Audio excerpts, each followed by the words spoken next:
사법의 정치화 또는 네. 사법의 선거 개입 뭐 이런 논란이 좀 일고 있는데 사법부의 최근의 행보들 예컨대 네네. 이재명 후보에 대한 공직선거법 관련된 네네. 최종심 문제라든지 어제 김문수 관련된 기각이라든지 이런 것들은 어떻게 보세요? 저는 상권 분립이라고 예, 이야기를 예. 하고 예. 사법부, 입법부, 행정부가 동등하다라고 생각하는 거는 음. 철학 공부 안 된 사람들 이야기예요. 음. 헌법의 내용은 대부분이 민주공화정에 대한 이야기를 하고 있습니다. 네. 민주공화정의 핵심은 의회입니다. 의회다. 국회입니다. 국회고 국회는 권한으로서 입법권을 가지고 있습니다. 네. 즉 국회는 대의기관이고 집행권을 가지지 않아요. 그렇기 때문에 행정부에 대해서 감나라 배나라 감시하고 이야기할 수 있습니다. 사법부에 대해서도 감나라 배나라 이야기할 수 있습니다. 그러니까 국회에 법제사법위원회라는 상임위가 존재하고 있는 겁니다. 그렇죠. 그런 부분에 있어서 저는 이 사법부조차도 국회와 감시와 그다음에 국회의 잔소리를 들어야 됩니다. 그런데 민주주의에 대해서 사법부가 침탈하고 들어온다. 이건 헌법적 가치를 위반하는 겁니다. 솔직히 말하면 상권 분립이라고 하지만은 좀 처져 있는 기관이에요. 사법부는 선출되지 않았기 때문에. 그래서 법이라는 도구의 해석을 통해서 존재 이유가 있는 겁니다. 입법부와 행정부도 마찬가지입니다. 우리 입법부라고 저는 입법부라는 표현도 안 씁니다만 국회는 해석을 하지 않습니다. 스스로 만듭니다. 행정부는 국회가 만든 것을 가지고 해석해서 집행을 합니다. 사법부는 국회가 만든 것을 가지고 해석해서 심판합니다.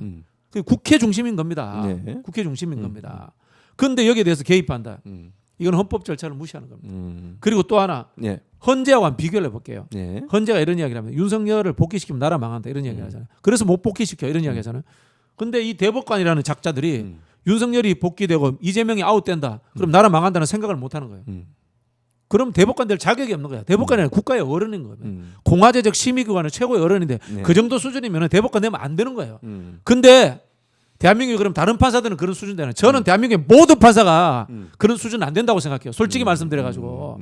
그래서 지금 대한민국에 있는 모든 판사들한테 이제 농담 비슷하게 이런 이야기합니다. 네. AI하고 판사들 데려가지고 법리 논쟁 한번 시합 한번 해봐라. 다 질 겁니다.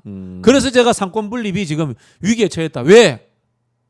판사들의 수준이 떨어져가지고 상권 분립이 위기에 처했다라는 생각이 드는 거고요. 그래서 이런 부분들을 해소하는 것이 네. 배심원제라든가 선출된 법관제도 또는 AI를 도입하는 어떤 민주적 절차를 바꾸는 시대가 왔다라고 제가 주장을 했던 거거든요. 그랬더니 어떤 대도 않은 쓰레기 신문이 네. 저보고 뭐 상권 분립을 위협한다. 그렇게. 이준석도 그런 이야기를 하더라고요. 이준석도 그랬고. 그 정말 허접한 수준의 인간들인 거예요. 상권 분립을 위반하는 것은 사법부 난동 일으킨 폭도들인 거고요. 제가 이야기하는 방식들은요. 하물며 이것 이권 분립을 가든 일권 분립으로 가더라도 개헌을 통해서 민주적 절차, 국회가 하는 절차를 가자는 이야기예요. 그러면 이건 합헌인 거예요. 그러면 대한민국의 개헌 주장하겠어. 내각제는 우리 이권 분립 쪽은 권력 융합이라고 합니다. 그럼 그 사람들은 체제 부정론자들이에요? 말이 안 되잖아요. 그러니까 이 바보 멍청이들이 상권 분립이라는 것이 상권이 다 동등하다는 착각을 갖고 있는 거예요. 국회가 절대적 우선권을 갖고 있는 겁니다. 대의기관이기 때문에. 국회를 통해서 헌법적 절차를 가지고 개헌을 한다면 이건 다 합헌인 거예요. 그 말씀을 제가 드리고 싶은 겁니다. 의회가 가장 그러니까 우선권을 갖고 있는 곳이다. 당연합니다. 그렇게 당연합니다. 얘기하는 거군요. 거기에 대한민국은 민주공화국이다라고 나와 있잖아요. 그래서 그런 부분에 대해서 뭐 누구야 아까 얘기했던 이준석 의원이나 네. 또는 모 신문이 그렇게 비판적 입장을 냈군요. 무식해서 그런 거예요. 알겠습니다. 자 이제 그러면 어쨌든 대진표는 확정이 됐어요. 김문수, 이재명 그리고 이제 권영국인가요? 그분이시죠? 눈지도 모르겠어요. 뭐. 별 관심이 없습니다, 솔직히. 그 예전에 정의당 이름을 바꿔가지고 그래요? 후보를 네. 냈어요. 네. 이 세 명하고 또 이제 뭐 황교안 뭐 이런 분들이 나왔더라고. 돈 어쨌든 많은가 봐. 그러니까요. 기타금 내고 이렇게 나왔던데 어쨌든 그러면 이번에 그 선거 그러니까 대선 어떻게 전망하세요? 그러니까 이렇게 물어볼게요. 어떤 게 뭐라 그래야 되지? 이번 선거를 어떻게 규정하시는지 한마디로 그것도 중요한 것 같고 선거의 결과야 뭐 대부분 다 비슷하게 예상을 하시니까 어떤 선거와 어떤 이슈들이 가장 중심에 있는 이슈들이 될 건지 이것도 궁금한데 어떻게 전망하십니까? 저는 뭐 내란 종식과 민주 선진국으로의 확실한 도약 이렇게 둘 말씀드리고 가운데 싶습니다. 뭐 두 가지를 다 해야 두 가지를 다 해야 된다. 된다고 네, 네, 네. 정치의 가장 중요한 기술이 두 가지입니다. 투쟁이고 통합입니다. 투쟁과 통합. 네, 근데 늘 말씀드리지만 투쟁이 먼저 나와야 됩니다. 왜냐하면 정치라는 것은 늘 상대가 있는 이 가치 상대주의입니다. 그렇죠. 자본과 노동자의 이익이 다르고 여와 야의 이익이 다른 건 당연한 겁니다. 그러니까 우리가 파티라는 정당을 하는 거예요. 그래서 첫 번째 저당은 내란 정당입니다. 저당은 내란의 주범인 윤석열의 이른바 졸개들이 지금 주도권을 행사하고 있는 당이기 때문에 그 당과 싸워야 됩니다. 첫 번째는. 그래서 저는 국민의힘을 내란 정당으로 규정하고 해체하라. 라고 하는 어느 정치적 저는 슬로건을 끌고 나가야 된다고 봅니다. 그리고 반면에 통합이 필요합니다. 통합은 국민 전체의 통합을 이야기하는 겁니다. 그런 부분에 있어서 국민의힘에 있지만 쓸만한 정치인들을 또 데리고 오는 거고 보수적이지만 쓸만한 정치인들도 데리고 오는 겁니다. 저 뭐 윤여준 장관 데리고 온 것도 그런 거예요. 김상욱 의원 탈당했다면 데리고 와야 되는 겁니다. 왜? 최대한의 수를 모아야지 통합이 되는 거거든요. 네. 그러면 그 통합을 해서는 어떻게 해야 되느냐? 민주 선진국을 만들어 가야 되는 겁니다. 그래서 이재명 후보가 중도화 전략도 쓰고 성장 담론을 만들어 가는 겁니다.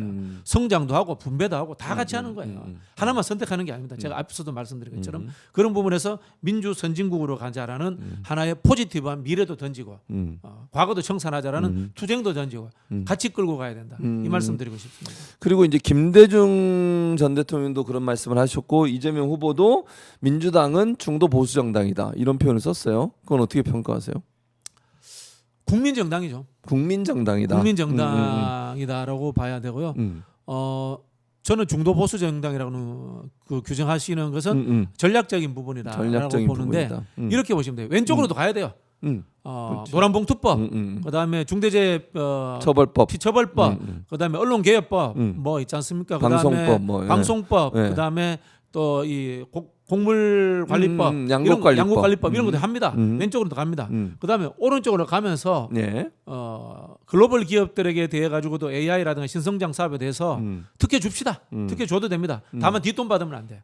군사 독재 정권이나 정경유착 실험 이렇게 해서 왼쪽으로도 하고 오른쪽으로 하고 운동장을 크게 쓰는 겁니다. 크게 썼는데 나중에 결론적으로 보니까 네. 왼쪽도 가고 오른쪽으로 가고 하니까 평균을 내 보니까 중도 수렴했더라. 이렇게 저는 가야 된다고 보고요.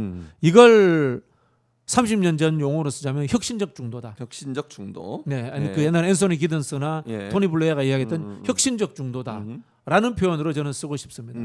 중도 보수라는 표현보다는 네, 혁신적 중도다. 그러니까 전략적으로 그런 표현을 썼지만 결국 지향점은 방금 얘기했듯이 넓게 운동장을 쓰는 것처럼 양측을 다 아우를 수 있는 그런 모습으로 가겠다 이렇게 이해하면 그렇게 가야 되겠네요. 됩니다. 그리고 기본적으로 지금 민주당이 하나 돼서 사법 개혁이나 이런 개혁의 어떤 드라이브를 걸려고 하고 있어요. 그럼 이재명 정부가 만약에 들어선다면 뭐 결과야 우리가 알 수 없지만 그럼 이 개혁 드라이브를 어떤 방향으로 잘 끌고 가야 된다고 생각하세요? 저 요거는 예. 꼭 짤 만들어 주십시오. 짤 이재명 정부는 절대 사법 개혁을 하면 안 됩니다. 하면 안 된다. 사법 개혁은 국회가 하는 겁니다. 국회가 한다. 예. 행정부가 무슨 사법 개혁을 합니까? 행정부와 사법부는 다른 집행기관이기 때문에 서로 근접하면 안 되는 겁니다.